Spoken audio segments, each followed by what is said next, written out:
আসসালামু আলাইকুম আমার রক্তের ভাই বোনেরা কেমন আছেন? আশা করি ভালো আছেন। আমিও আপনাদের দয়ায় ভালো আছি। তো শুভ সকাল সকাল সকাল তো দেখেন চলে আসলাম কি নিয়ে।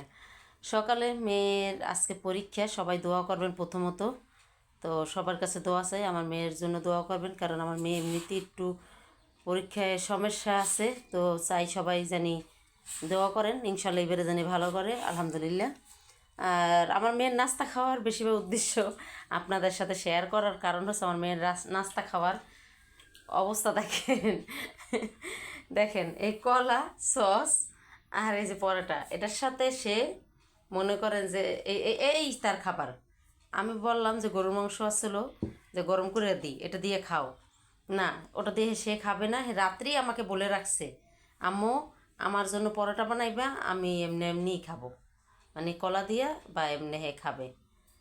তো দেখেন তো কেমন লাগলো আমার মেয়ের নাস্তাটা খাওয়া। তো ভিডিওটা কেমন লাগলো? ভালো থাকবেন, সুস্থ থাকবেন, আল্লাহ হাফেজ।